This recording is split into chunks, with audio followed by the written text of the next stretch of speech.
Hola. Who's with me? It's Ori and it's Connie. Hola. ¿Cómo estás?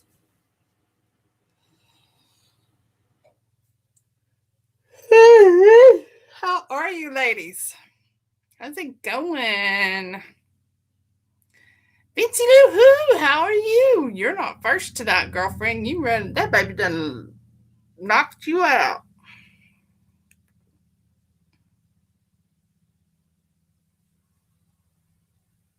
My bien or muy bien?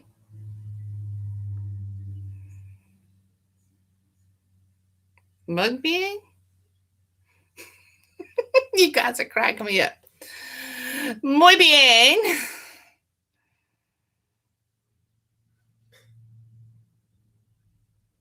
Estoy muy bien.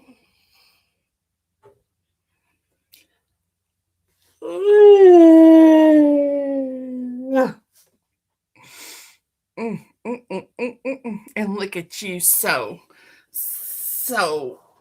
proper. Ustedes.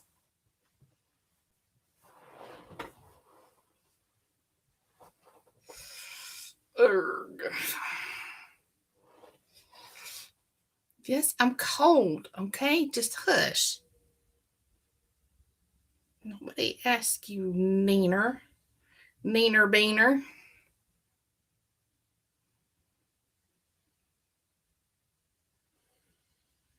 I don't know if this gets naughty or not, but the first chapter's cute. I mean, my heart, my ovaries. I still got ovaries, and oh, hi, Raven. I still got ovaries, and they went whoop whoop whoop. Even though I ain't got no womb left, I ain't got no oven left, but the eyes are still there. The heating elements are still there.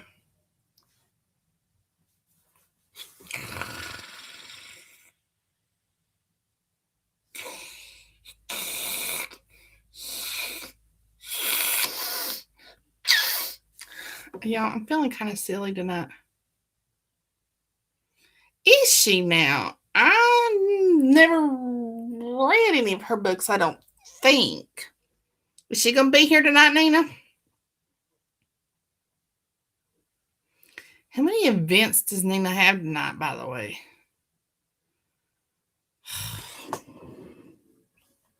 Hey, don't feel bad, Raven. She triple booked herself last night. She had this, she had the live read, and then she had two authors takeovers that she was doing.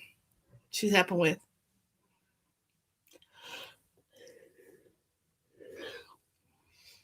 Mm. Okay. There she is. There she is. Hello, Miss Tasha. And thank you for writing about bears. Those are my favorite shifters. I'm a big girl and I like them big boys. Bears usually are some big boys. We are doing fine tonight, Miss Tasha. Some of us are a little sillier than others. I think I might be running on fumes or something. I'm glad I don't have to type this out because my fingers are so tired.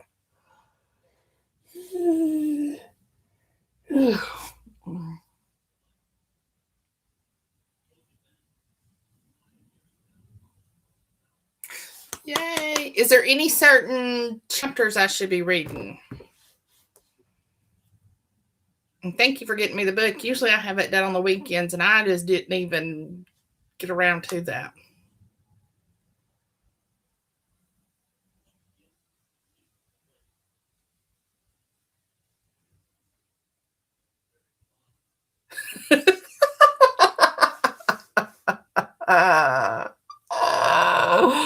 Raven, you're great.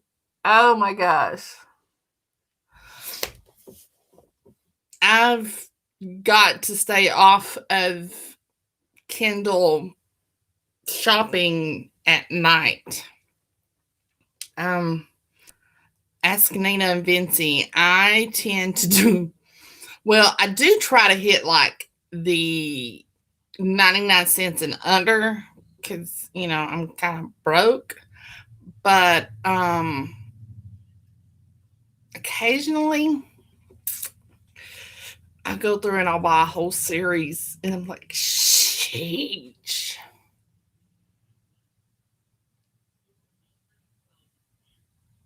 Oh, hell no, Nina.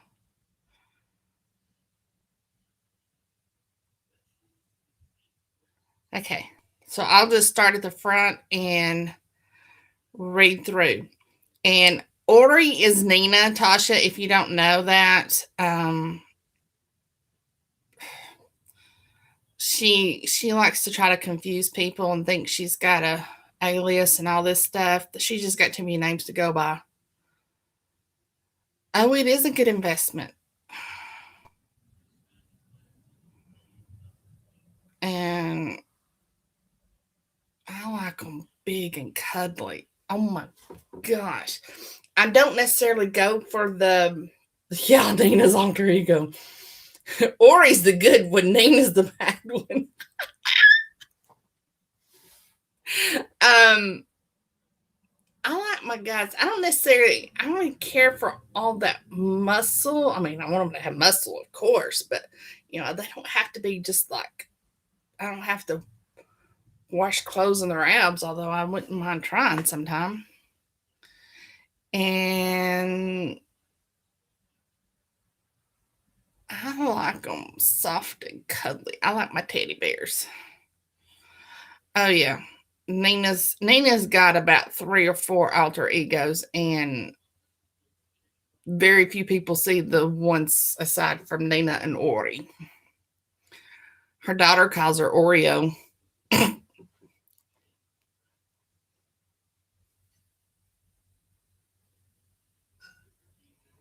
Okay, y'all about ready to get started? It looks like that might be all that's going to come on in here. Some more make. Where's Jackie? Somebody holler at Jackie. Let's get her ass in here. All right, so tonight's book is called AxelL. See, yes, you see a baby in his arms and a bear with cubs in the background. Yes. And it's a single daddy shifters book. And it's part of the Tarker's. Tarker's, is that how you say it? Tarker's Hollow Romance. Only down here in the South, this is in Pennsylvania, y'all, but down here in the South, we call that a holler, not a hollow. Just saying. Okay. There we go. All right. Here we go. Y'all ready? Read for about an hour or so. Go to TashaBlack.com, and she's got a free starter library in there somewhere. Packed with steamy shifters, mischievous magic, billionaire superheroes, and plenty of heat. Ori? All right. Let me get started. I'll have to go check out MissTashaBlack.com and see what kind of. I love me some shifters. All right. Chapter 1, AxelL. Axel Swan took it, and you guys know this is going to be some good male voices tonight. Axel Swan took a deep breath, anticipation building in his chest as the change took hold. He let the air out with a whoosh. His whole body expanded as he dropped to all fours. By the time his hands hit the lawn, they were no longer hands.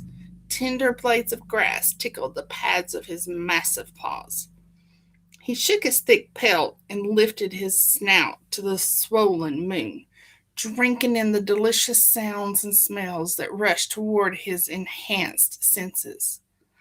Fall had begun working its magic on the landscape. The colorful leaves still held fast to the trees, but he could practically hear their stems loosening, and he could taste the edge of cold in the fresh night air.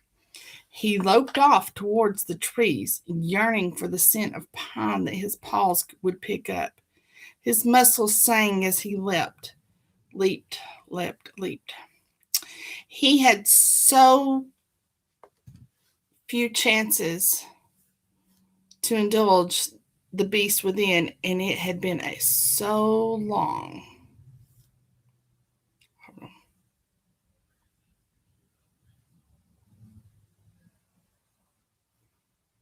Leap, leap. Okay. Hal, is that a bear in the neighbor's yard? A woman's voice called from the deck next door. It's not a bear, the husband yelled back in a bored way. I think it's a bear, she repeated. Edith, it's not a bear, he said. We live in the suburbs. There's no bear. Alex froze, holding his breath. There was a loud crackle of static, followed by the faraway sound of wailing. He sighed and let his body shift back to its human form. The scents and sounds faded, and his sense of fear returned. Shit.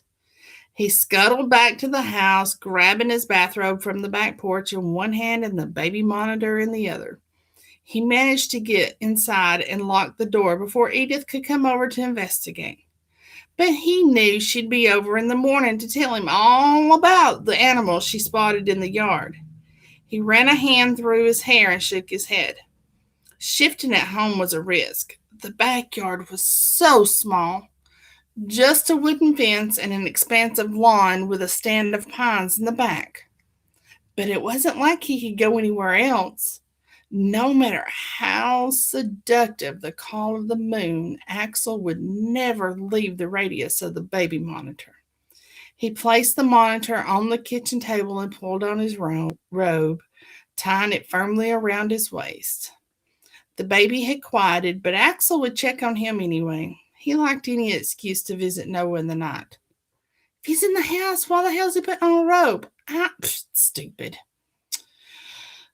The doctor had told him not to hold and feed Noah so much if he wanted him to sleep through the night.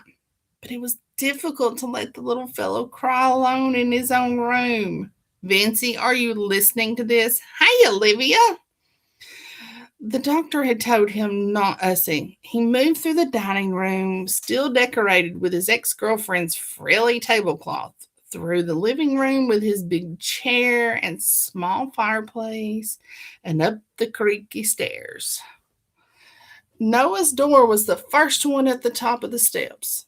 Axel stood in the hall for a moment listening. No sound came from inside, but he wrapped his big hand around the knob anyway and closed his eyes before easing it open as if not watching the door might make it quieter. I do that. The room was filled with Noah's sweet scent. Technically, Alex knew it was mostly the scent of baby powder and the delicate detergent he used to wash the baby's sheets and clothing. But there was an undertone of pine and cinnamon he swore was the woodsy scent of his little one. Noah was asleep again. His little body splayed on the crib mattress, tiny hands open wide like stars, the moonlight from the window playing up the dimples of his chubby cheeks. His tiny eyebrows were slightly furrowed, as if he disapproved of whatever he was dreaming about. It's okay, buddy, Axel half whispered, half sang, caressing his son's pillowy cheek with a calloused index. Daddy's right here. Daddy will never leave you. Noah smacked his lips in his sleep and his forehead smoothed. Axel felt his heart melt for the millionth time. My boy, he whispered. Axel stayed just where he was for a long time before finally sneaking away for his own night of sleep. The next morning, he woke up early and headed to the Tarker's Hollow Community Center as planned. The air was crisp and fragrant, and Noah was making happy growling noises. You're excited to see your friends, huh, buddy? Alex murmured to him as he dug in his pocket for the keys to the building. He and Noah enjoyed their mornings at the baby playgroup once a week. Alex had volunteered to open up the place and clean up the toys at the end, hoping to get in good with the tight group of stay-at-home moms who seemed to run everything in town. After all, Noah would be going to school with their kids one day.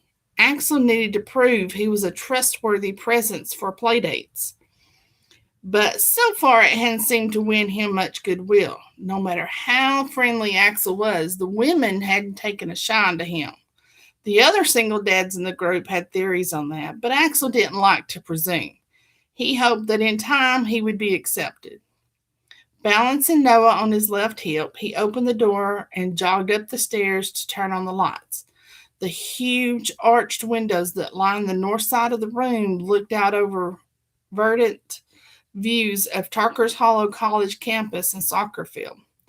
The space used by the playgroup was as big as a ballroom. It had been used for the high school's required dance classes back in the 50s, as his great aunt liked to remind him. Now it was mainly rented out for parties and used by the playgroup twice each week. Axel could only afford to close the shop one morning each week to attend with Noah, but his buddies Dax and Chase came Wednesdays and Fridays with their kids. He opened the big closets on the near side of the room and pulled out a nice selection of toys for different age groups.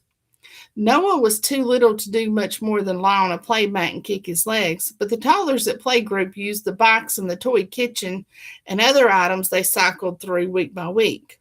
Satisfied with the offerings for the big kids, Axel lowered his backpack to the floor, opened it with one hand, and pulled out a fuzzy blanket.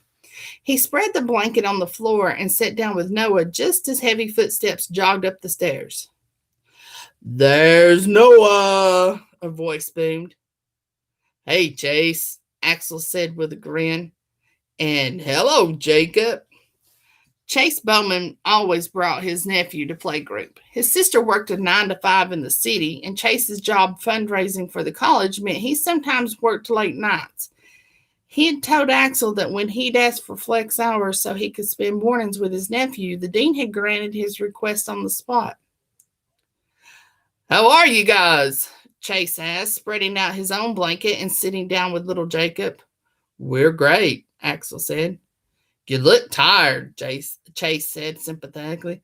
"Were you out late last night?" Axel knew they were alone, but he glanced around out of instinct before replying. "I can't run with the moon these days," he said. "I tried last night, but the neighbor yelled something about bears, and then Noah woke up." "Wait, what?" Chase asked. "Well, I try to be quiet, but the yard is so small," Alex began. "You tried to shift in your yard?" Chase asked, incredulous. "Dude, that's hilarious." "It's not hilarious," Alex said, though he was pretty sure Chase was right and he was just too grumpy to see it. "What am I supposed to do? I can't leave Noah." "Why didn't you call Hannah Harkness?" Chase asked, as if it were the most obvious thing in the world. "She watches him all the time." "Who watches him all the time?" Jenny Wilkes Andrews asked brightly from the stairwell. Chase's eyebrows shot up. Jenny was a shifter too, so her hearing was enhanced. She was also a stay-at-home mom in thick as thieves with the little clique of mostly human moms that ruled the roost at playgroup. "Hannah Harkness," Axel said. "How's it going, Jenny?" "Great," she said firmly. "Daniel's having a pleasant day, right, Daniel?" "Horse!" Daniel trumpeted and galloped over to the rocking horse Axel had set up by one of the windows. "He's getting so big," Axel said, shaking his head in disbelief. "He's only in the 87th percentile," Jenny barked out defensively. Dear Lord, he had done it again. Axel could never seem to say the right thing with these women. "I only meant he's so active and so tall," he said quickly. But the damage was done. Jenny brushed her hands together as if she were washing herself clean of him, then took off for the top of the stairwell where her best friend Megan had appeared with her newborn. Chase rolled his eyes and Axel smiled. At least Chase understood. "Anyway," Axel said, "Hannah's only in high school. It's fine for her to watch Noah during the day when I'm at the shop. If anything goes wrong, I'm in shouting distance. But not at night. Besides, summer's over. She went back to school this week." What are you going to do? Chase asked, his eyes full of sympathy. The opening bars of Hungry Like the Wolf rang out suddenly. Oh man, that's my phone, Chase said, slipping it out of his pocket and swiping with his thumb. Dax is here. Hang tight. You can stay with Uncle Alex, Alex told baby Jacob, who was sitting up in his boppy pillow, wriggling his fingers and chuckling at a fascinated Noah. Chase jogged down the stairs and returned a moment later carrying one twin, Dax right behind him with the other. Soon they'll be walking up the steps, Axel said. From your lips to God's ears, Dax said, but he was smiling. As far as Axel could tell, Dax tried to be smiling all the time. He had lost his wife the night she gave birth to the twins, but Dax was determined to soldier on and give Maddie and Mason the happiest childhood possible. They were almost a year old now, and it looked like he was smashing his goal. The twins seemed to be made of blonde curls and drooly smiles. Bane is coming later, Dax said as he sat down with Maddie. Chase set Mason down on Dax's other knee and seated himself again.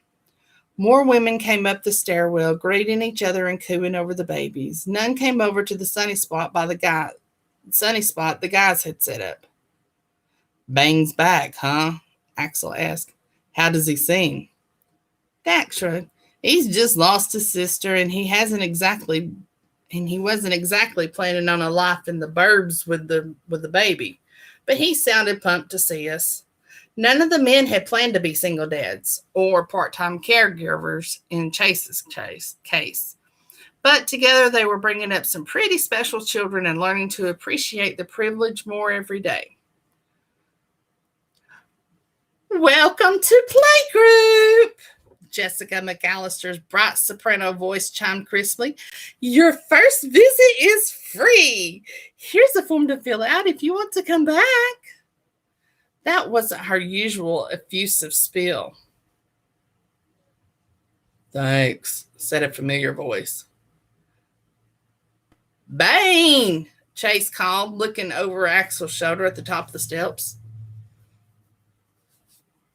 Please be very careful with those beverages, Jessica said with a frown.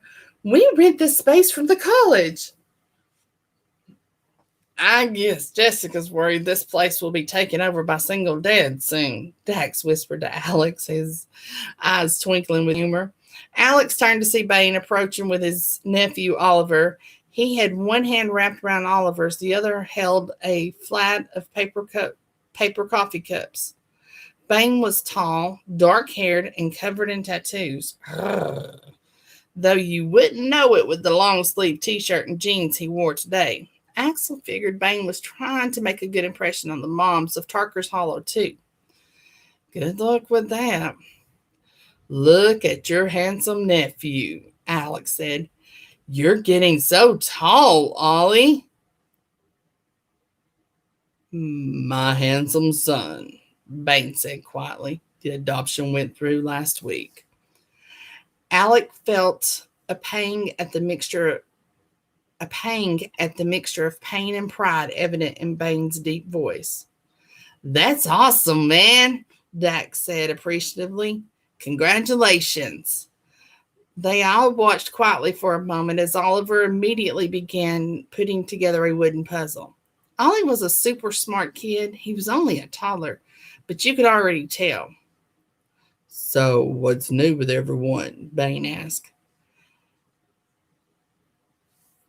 Axel's babysitter went back to high school this week. Axel's babysitter went back to high school this week, Chase said immediately. Oh, wow. What are you doing for childcare? Bane asked. I found a nanny through one of those services, Alex said. She's coming into town today.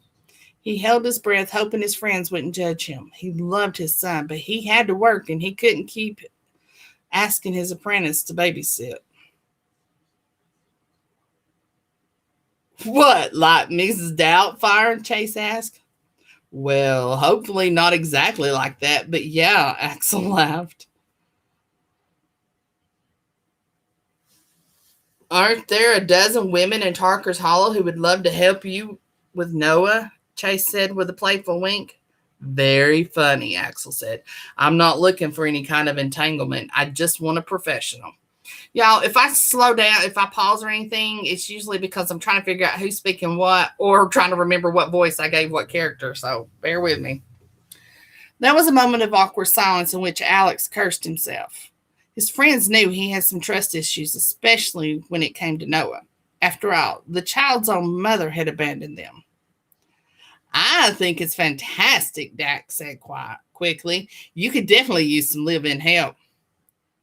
Isn't that kind of expensive? Bain asked. It's less than you might think, Axel said, and it's an investment in Noah's future. The service tells me she has a degree in early childhood development, and her references were amazing. Noah will be in great hands. But don't you have to, feed her? Dax asked with a furrowed brow. It was no secret that Alex was a terrible, bordering on dangerous cook. They said for an additional fee, she'll prepare meals and even teach me to cook. Axel said. Good thing she has that degree, Dax quipped. What? Axel asked with mock offense. I'm not that bad in the kitchen.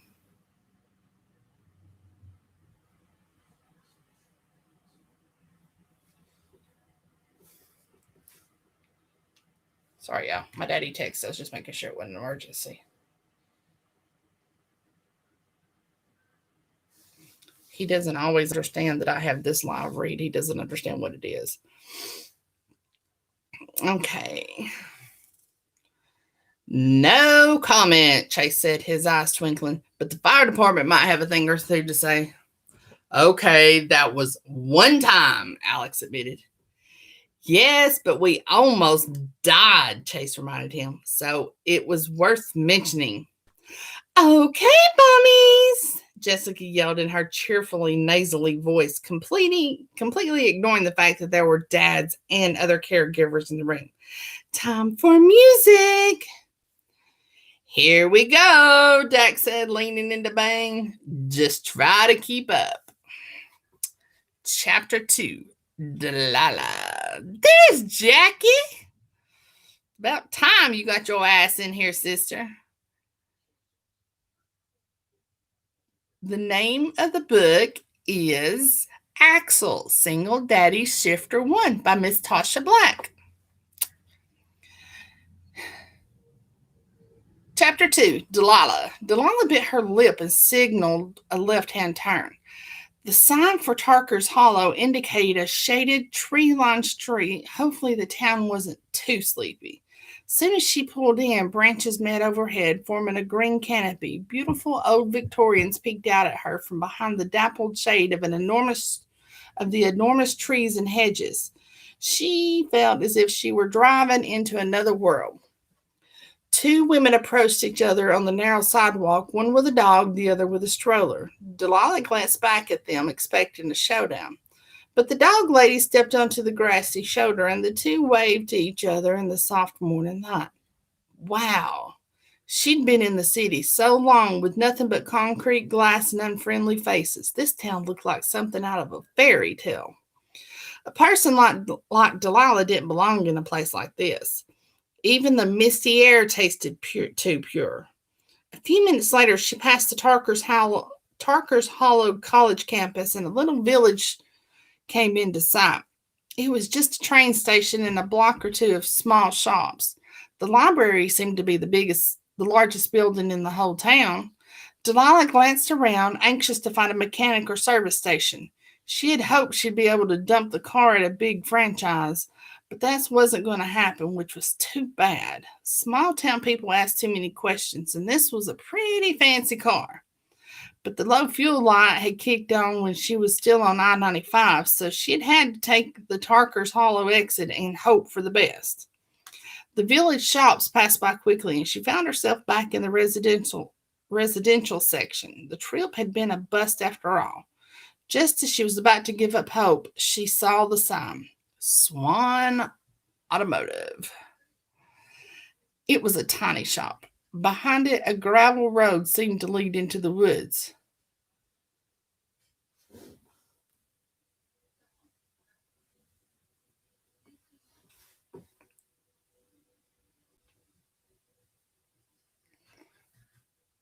She pulled in, hoping she could drop off the keys without much conversation.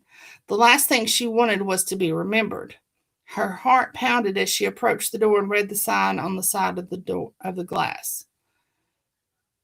Closed. Please use key drop. She checked her phone. It was 9 a.m. Surely this couldn't be right. She was under the impression that all auto shops opened up at dawn. Just how sleepy was this town? But there were no lights.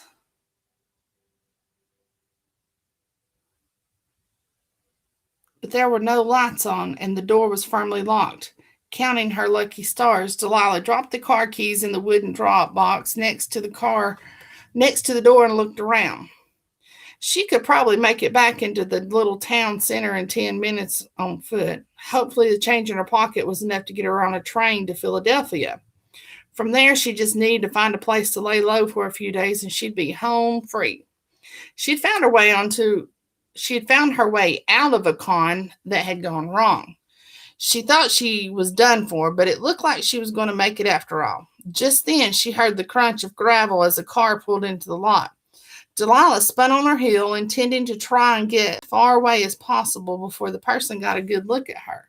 Hopefully, it was just another customer and not an employee. Hey there, a masculine voice shouted, stopping her in her tracks. You're early. I am? She thought for an instant about just bolting, but the car door was already opening and a man was climbing out. He was more of a mountain than a man, really. Tall and burly, his blue eyes twinkling at her. She smiled back instinctively, her mind racing as she facilitated between flight and fight. You can't fight him. He's freaking enormous, a little voice in the back of her head said appreciatively. There was no time to ogle and no time to run because the man had already gotten something out of the car and was headed her way. The service said you'd be here this afternoon. He called to her from the other side of the car. I hope we haven't kept you waiting too long. We? She blinked back her amazement at the tiny bundle he carried. He was carrying a baby that looked absolutely tiny in his massive arms. I haven't been here long, she ventured. She had no idea what he was talking about, but the first rule of a good con was not to ruffle the mark. I'm Axel, he said, and as you already know, this is Noah. The baby gazed at her with large blue eyes, just like his father's. His tiny lower lip was pushed out slightly, and the swirl of silky hair on his head gleamed in the muted sunshine. Hi, Noah, she heard herself murmur. I'm Delilah. Oh, shoot, here you go, the man said. I should have introduced you properly. He held out the baby, enormous hands wrapped around the tiny rib cage. Delilah had never held a baby before, but she couldn't think of a way to decline. There was something decidedly alarming about seeing the tiny baby dangling in the air, even in those big hands. She took him in her own arms, where he still looked pretty small, and cradled him to her chest, wondering at the incredible scent of him. He laid his head against her shoulder, and she didn't want to breathe for fear that she might startle him like a deer. He likes me, she whispered. Yeah, he's a good boy, Alex said tenderly. His voice was so deep it was almost a growl. Let me show you the house. She followed the big man down the gravel path that led behind the shop. His impossibly wide shoulders narrowed at his waist and hips. He reminded her of the cartoon version of Tarzan she'd crushed on as a tween. The path led not into the forest, as she suspected, but to a little cottage with a covered front porch. It was the first in the line of 3 small homes that bordered the trees. I never had a nanny before, Alex said. A high school girl was watching Noah for me this summer. I did my best with your room. You'll let me know if you need anything else in there. I'm sure it's fine, she replied. A nanny. He thought she was a nanny. Starting to come together. They walked through a charming living room with a fireplace and headed upstairs. This is Noah's room, Alex said, indicating the room at the top of the steps with hand-printed wooden letters. Hand-printed wooden letters that spelled out the little guy's name.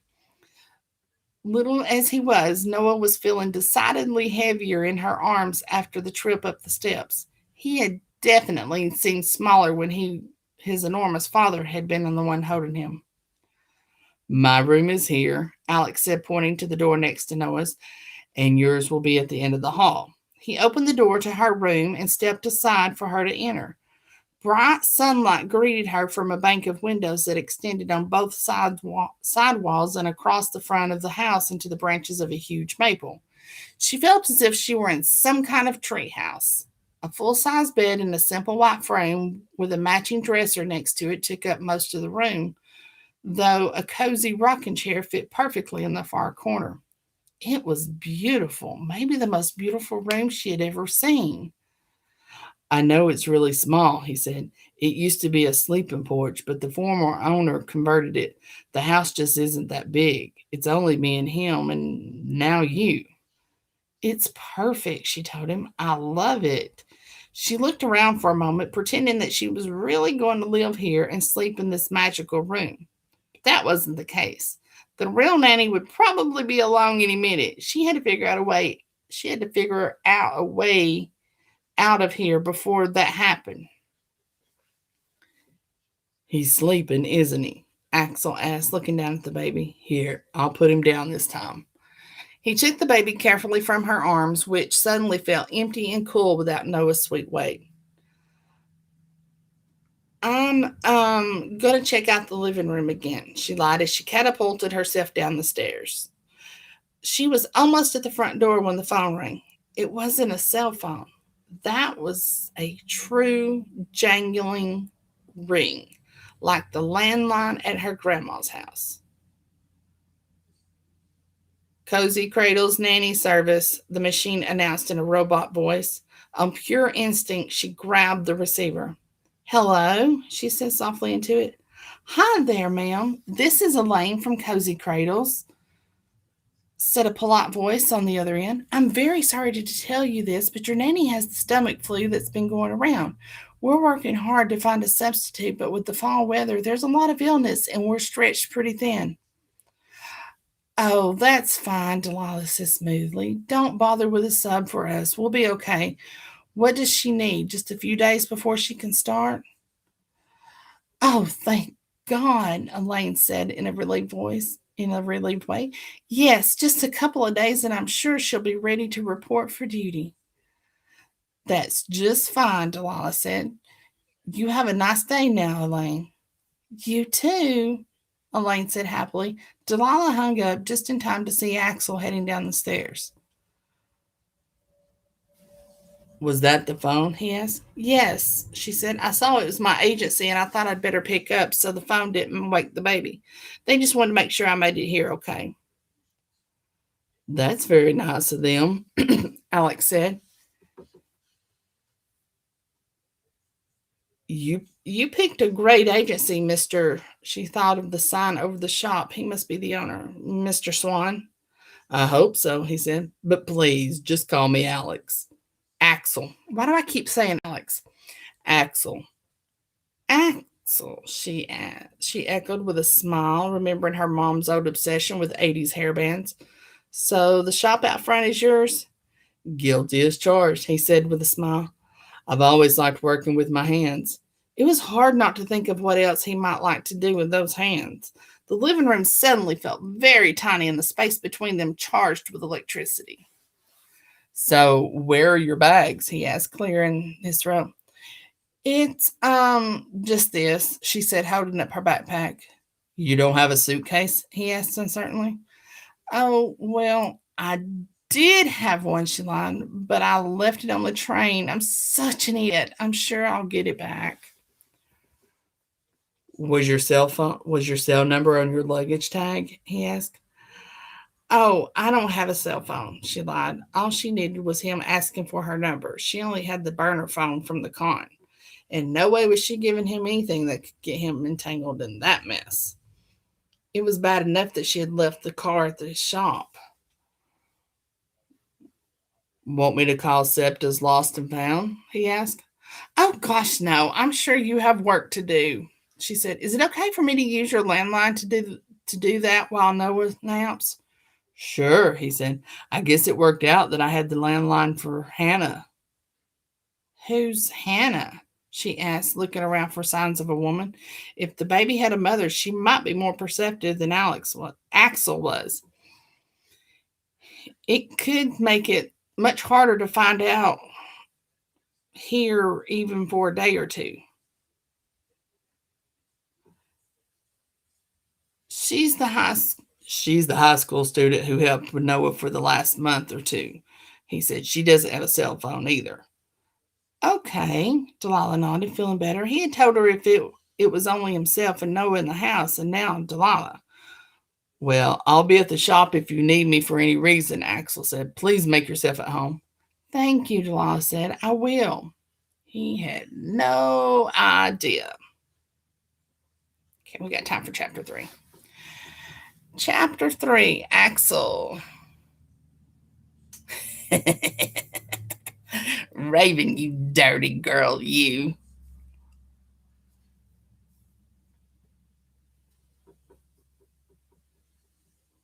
Stomach flus are horrible.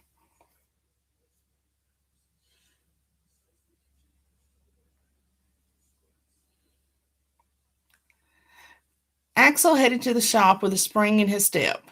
She's just a nanny. She's here for Noah, not for you. It was impossible not to enjoy the afterglow of the simple conversation with Delilah.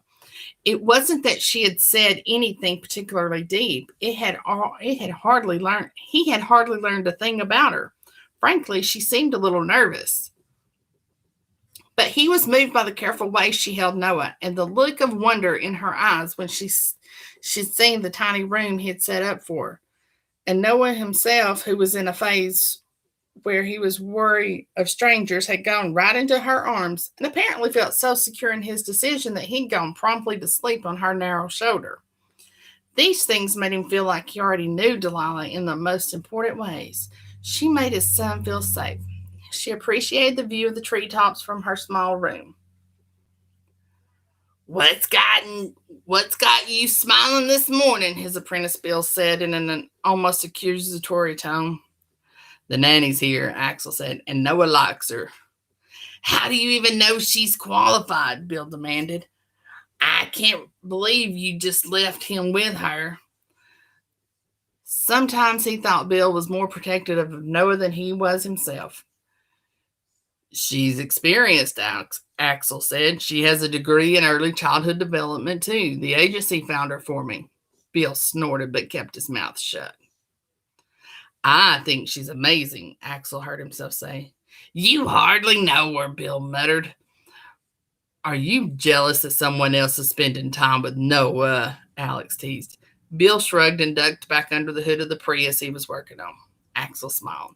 During Hannah's last 4 days before school started, her foster mom had taken the whole family on a special shopping trip and an excursion to the Jersey Shore. Hannah had offered to skip the fun so she could watch Noah, but Axel insisted that she join her family. As a result, Noah had been hanging out at the shop with Axel and Bill all week. Axel had felt bad letting his apprentice take care of the baby while he talked with customers and did the more difficult jobs himself. But Bill had taken on his new duties cheerfully. Axel hadn't suspected the transition to having a nanny would be hard on his apprentice. Not that he could blame the man. Noah was a pretty awesome little guy. The only actual mystery was why Axel had been so quick and passionate about defending Delilah. Bill was right. He hardly knew her. He had a sudden memory of her scent like honeysuckle, and the bear stared approvingly in his chest. No way. He was not going to fall for the nanny.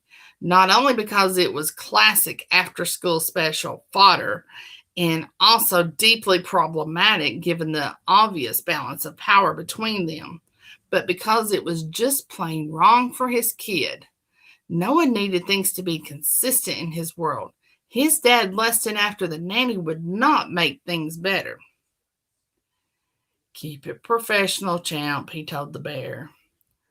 Whose BMW is that? Oh, whose BMW is that? He asked Bill. The one in the lot? Bill asked, his head popping up comically. Yeah, Axel said, wondering what other BMW he'd be talking about. They didn't work on a lot of Beamers. Plenty of people in Tarker's Hollow had money, but they weren't usually very ostentatious with it. 10-year-old Volvos were more the norm. I don't know, Bill said. Did you check the messages? Axel asked. Yeah, it was just the guy looking for an ETA on the Prius, Bill said. And the keys for the Beamer were in the drop box. No note. Damn, Axel said, racking his brain about who might have dropped it off. The only downside to being a mechanic in a small town was that wherever he went, people would pull him aside and ask about their cars. While it was definitely hilarious to hear them try to imitate odd engine noises, he usually just wound up telling people to drop by and let him have a look at it. Most of them didn't until they needed an oil change or a serious repair. But once in a while, someone just dropped off a car unexpectedly. He was normally around when they dropped off the vehicle, but not this time. The only recent conversation he could remember was about a week ago when Dr. Ryan Stevenson had asked if he might be willing to take a look at his grandmother's car, which she was getting ready to sell. Axel told him to feel free to drop it off and he'd give it a once-over. He glanced out the window at the BMW. It was a few years older, but it looked spectacular. The paint job was still glistening.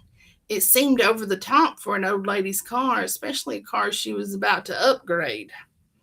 But the Stevensons did have money. Maybe Grandma Stevenson was buying a brand new BMW. He couldn't fault her for it. They were wonderful machines. He made a mental note to take a look at it when he was done working on the ancient Saab that was waiting for him in the bay. He sighed and headed over. Saabs were great cars, but you had to remove half the engine just to change a spark plug. He'd been babying this thing for a family in town for years. He rolled up his sleeves and popped the hood.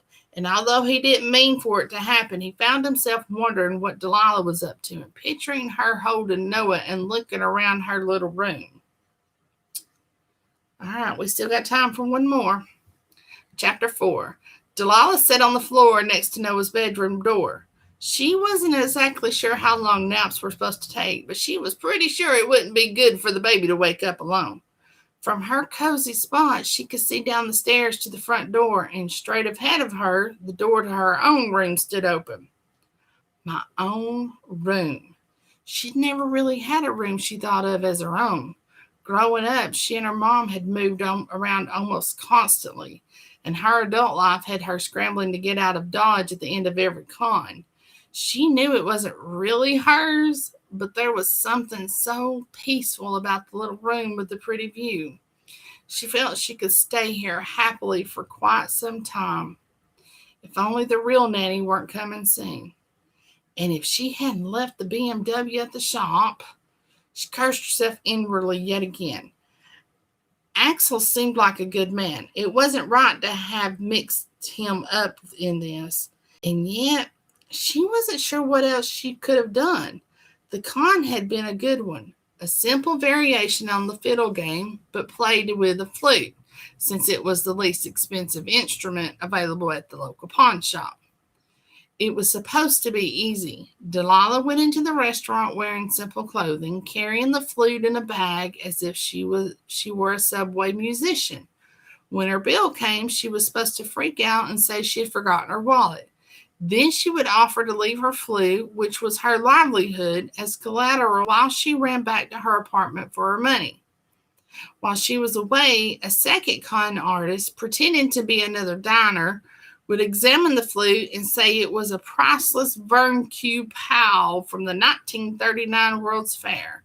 She would say it was exquisite and that she would pay $200 for it. $200,000 for it. Of course, Delilah made sure to have the Powell name engraved on the instrument after purchasing it for $25 at the pawn shop, so the suggestion would seem to check out. The other con artist would say she had to leave for an important appointment, but would leave her card for the flute's owner to call her on return.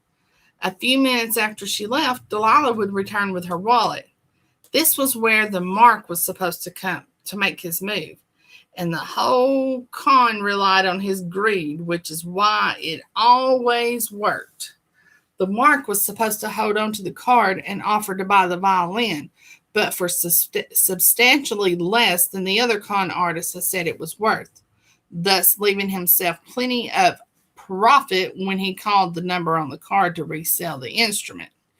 Then Delilah would take his money and the number on the card would be out of service when he called. Things did go well until the point when Delilah returned to the restaurant with her wallet. The Mark offered to buy the violin for $2,000. Oh, for $1,000. She negotiated her way up to $2,000, then accompanied him to an ATM where he tried to withdraw the funds while she hung back, not wanting to be caught on camera. But he wasn't able to pull out more than a few $100s from the ATM at once, and the bank was closed. He looked downcast for a moment, then brightened. "I'll give you my car for collateral," he said, pointing to the BMW, which was the reason they'd targeted him in the first place. It was a few years old, but beautifully kept. They figured a guy who drove a car like that would be able to come up with a couple $1,000 no problem. "Your car?" she asked, still pretending to be a poor street musician. "Sure," he said. "It's after business hours, but we can come back to the bank in the morning. I'll hold on to the flute and you can take the car for peace of mind." She thought it out quickly. No way could she leave the guy alone overnight with the flute without him realizing it was a con. He'd only have to do the tiniest amount of online research to realize he'd been conned. But the parts alone on the car were worth more than $2,000 to the fencer her team worked with. She could take the car and be gone before morning. "Fine," she said. He gave her the keys. "Any chance you could give me a ride, though? I'm late for my shift," he asked. "Sure," she told him. She'd been horrified when he had asked her to drop him off at a chain restaurant where he explained that he worked as a busboy. "How did you afford a car like this?" she asked. "Oh, it's my uncle's, but he lets me drive it sometimes," he said. "See you tomorrow." She'd sat in the car a long time after dropping him off, then called her partners to tell them she was going to leave the keys on the seat and get out of there. Delilah knew what she was, and she was not a good person. She stole things for a living, but she never stole from someone who couldn't afford to be robbed. And this man clearly couldn't. If she ditched the job now, they were out less than $50 for the flute and the engraving. It was no big deal. But when she called her partners, they hadn't seen it that way. They told her the $2,000 was on her, one way or the other, and they weren't the type of people to overlook a debt. She didn't know what else to do, so she drove away in the BMW. Only instead of bringing the car to the fence, she kept right on driving. She hoped that if she ditched the car at the auto shop, that it would be returned to the owner as soon as he reported it stolen. All she had to do was get on the right side of her partners again. They would be mad, but they would forgive her. She was sure of it, as long as she found some way to make it up to them. As if on cue, her phone vibrated in her pocket, snapping her back into the present. She leaped up and patted down the hall into her room, not wanting to wake the baby. She glanced at the phone before picking up. The Barracuda. "Hey," she muttered. Where the fuck are you?" her partner shrilled. "Where's the car?" "I'm not giving the car to the fence," Delilah said calmly. "Just because you went soft doesn't mean you don't owe us our cut," the woman on the other end hissed. "Us?" Delilah asked. "It was me and you, no one else, who worked on this." "Hank helped us set up the plan," the woman said. The plan was the oldest con. The plan was the oldest con in the book, Delilah said, allowing her voice to get a little louder. Hank didn't invent it. He found the mark, her partner pointed out. Yeah, and he didn't do his homework, Delilah said. The guy's a busboy and that car belongs to his uncle. We're not taking it. Newsflash, kid, you already took it, the woman sneered. Well, he's getting it back, Delilah said, gritting her teeth. I'm putting Hank on, her partner said coldly. No, don't do that, Delilah began. You have 48 hours to get us our cut, Hank's voice said into the receiver. I'm not going easy on you. 48 hours, kid, or I will find you and you will be sorry. Delilah closed her eyes and leaned against the wall. She had just put herself on the line to save a busboy who was willing to skim her out of what he thought was a $200,000 fluke. I can't get you the BMW. I don't have it anymore, she admitted, but I'll find you another car. I don't care what you get. Get something. I want my cut, the barracuda yelled in the background. Oh, I'm sorry. I don't care what you get. Get something. I want my cut, the barracuda yelled in the background. 48 hours, Hank repeated and hung up. Her heart pounded and she looked around, wondering how she had managed to feel so safe here just a few minutes ago. Think, Delilah. Think, she whispered to herself, pacing the hallway. The town looked wealthy enough. Surely there was another quick con she could pull here. As if on cue, there was a soft cry from Noah's room. Hey, baby, she called to him. I'm coming. She burst into the room, noticing the sweet scent and the colorful alphabet painted painstakingly on the wall, even as she rushed to the crib. Noah's little face was pink and squeezed up.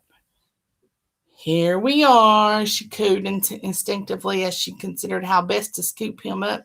She knew moms on TV somehow supported the head of a small baby. He quieted as soon as he saw her, leaning over him and blinked up at her with those wide denim blue eyes. She found it surprisingly easy to slide her hands under him and tuck him snugly into her chest once again. He wrapped a chubby fist around a hank of her hair while making a sound that was kind of like a door squeaking open. Hi, she replied. That's better, isn't it? He felt heavier than before. His bottom was mushy.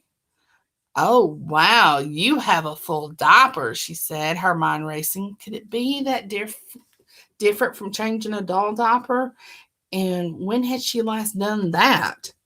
She saw a changing table in the corner and laid him down carefully. He launched into a long conversation that mostly sounded like bye, bye, bye, bye, bye, bye, bye, bye, bye, bye, bye, bye, bye, as she struggled with all the tiny snaps on his outfits.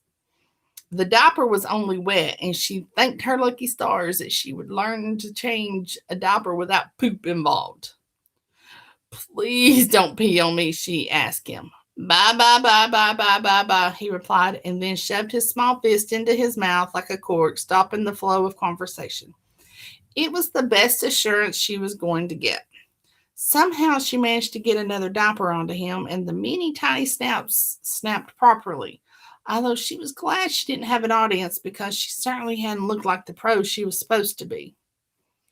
We did it, she crowed as she crowed as she lifted him up again. Let's go see your daddy. If she was being honest, Noah wasn't the only one looking forward to seeing the man again.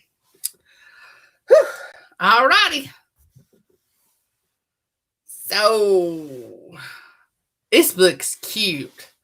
All right. So it's on Amazon for $2.99, I think, Tasha, right? Correct me if I'm wrong. And I read through chapter 4, so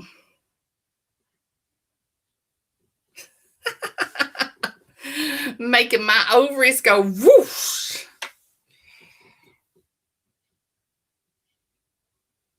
All righty. all vendors, she said, so you can get it just about anywhere.